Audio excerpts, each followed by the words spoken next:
guys, it's Christine, also known as IvyWinter. Thank you for joining me for another Disney video.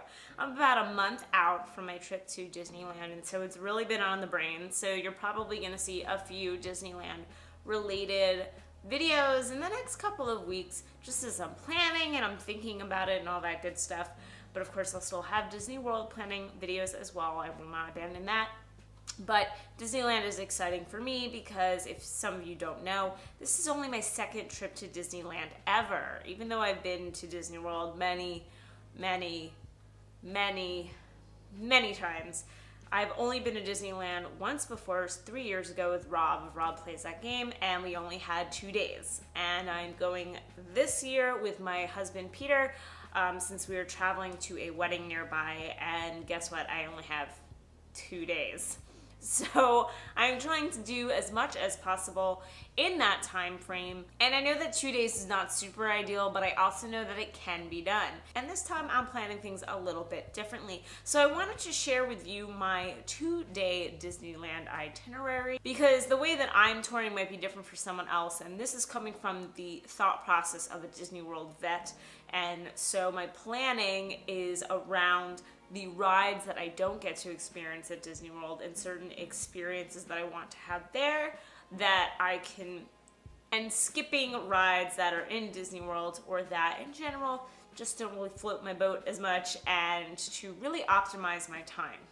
Before I started even thinking about my itinerary, I had to think about my husband, Peter. Peter does not like Disney. I know a lot of you guys kind of know this and probably think it's weird that I married him. But, you know, everyone has different interests.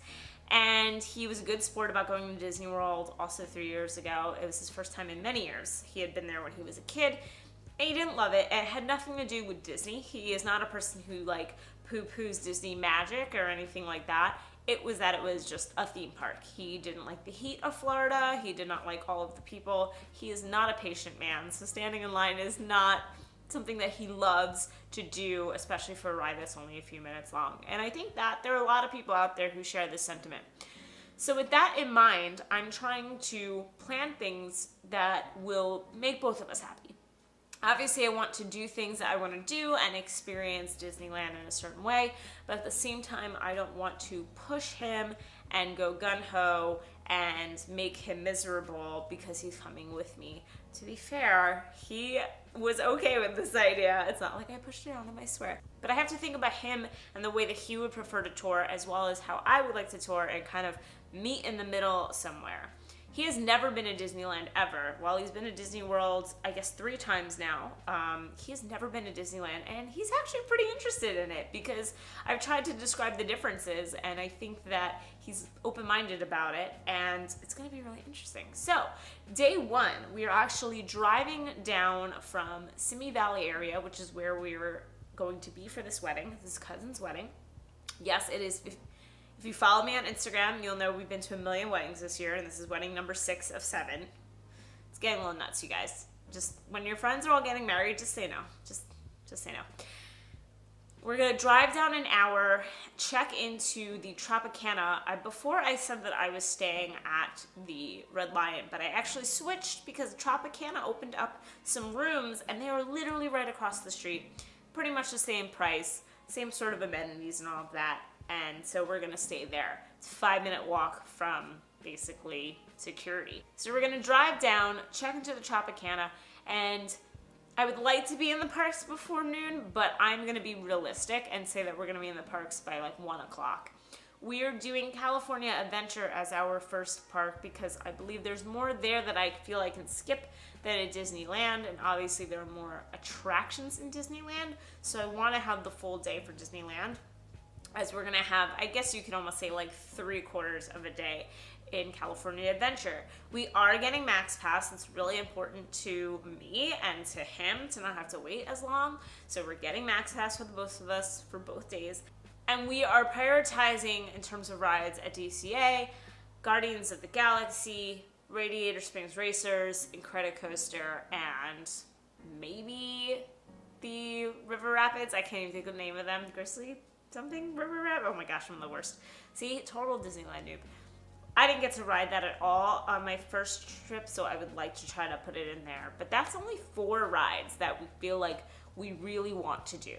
We are also both very open to do single rider if it means a shorter wait. So if getting there at 1 o'clock with Max Pass means we are not going to get anything for Radiator Springs Racers because I know that they just, get through all their fast passes early, then we're fine with doing single rider. So I feel like because we're driving down, DCA is going to be more of a chill day. We've got those as our must rides, and then everything else is like we'll do it as it comes. I'm not crazy about having to do Toy Story Midway Mania because we have that in Disney World. Same thing with Soarin', even though yes, I know the ending's different, but it's not enough for me to want to wait in line for that.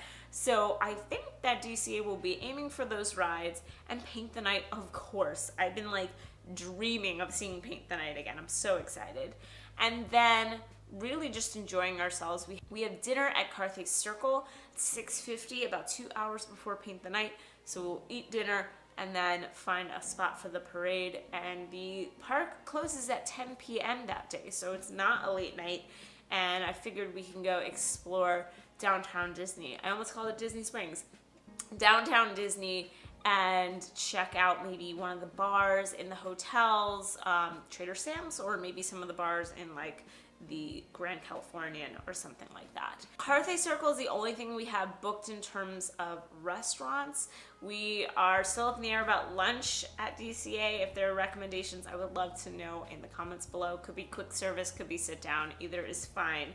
But like I said, I think we're making the smart decision having DCA be first. Our goals for DCA are not as big and robust as they are for Disneyland, and so I think it's the perfect part to go to on the first day. Then day 2 is all Disneyland all the time. It is open from 8 a.m. to midnight. I'm not that crazy to make my husband stay at this park all day from 8 a.m. to midnight, even though I know I can do it and I've done something similar at Disney World. So we're gonna make a break in the day. So we're gonna go maybe more like 9 a.m. to Disneyland and try to get done, I don't know, whatever we can. And then around 2 o'clock-ish, we are actually going to do the Star Wars VR experience in downtown Disney, which I've done before twice.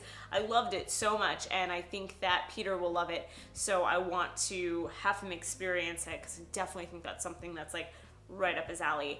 And get lunch, get a drink, and then go back into the park after a couple of hours, and then ride the rest of the day out till midnight. We are definitely gonna do Fantasmic, which I still yet to see in Disneyland. I know, the worst.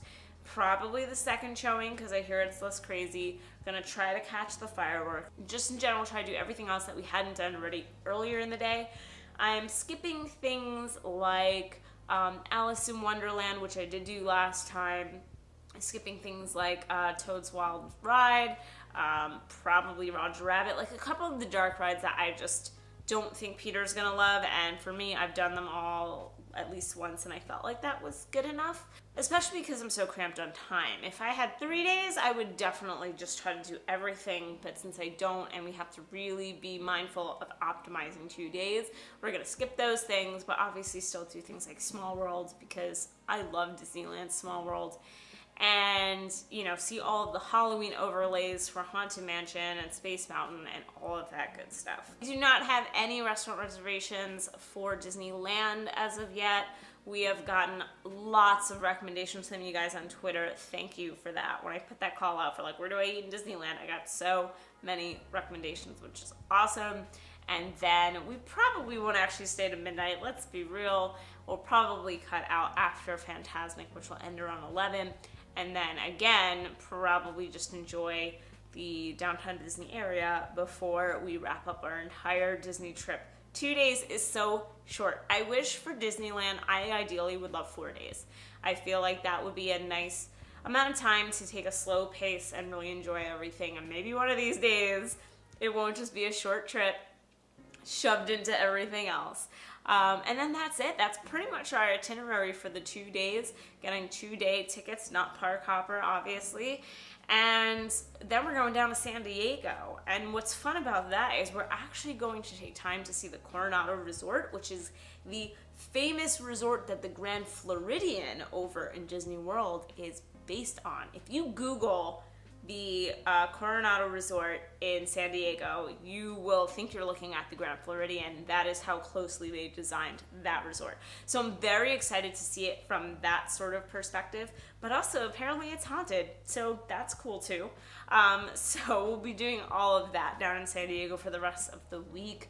But I'm really excited to go to Disneyland, and I'm feeling good about my itinerary. So again, day 1, 3/4 of a day DCA, and then some downtown Disney goodness. Day 2, all Disneyland all the time with a break for Star Wars VR and lunch in downtown Disney. If you have any recommendations for my itinerary, if you think it's off, if you think I should move something around, prioritize something, let me know in the comments below, because like I said, when it comes to Disney World, I know what I'm talking about. When it comes to Disneyland, not so much. So I would love to hear any recommendations. Thank you so much for watching another video, and have a great rest of the day.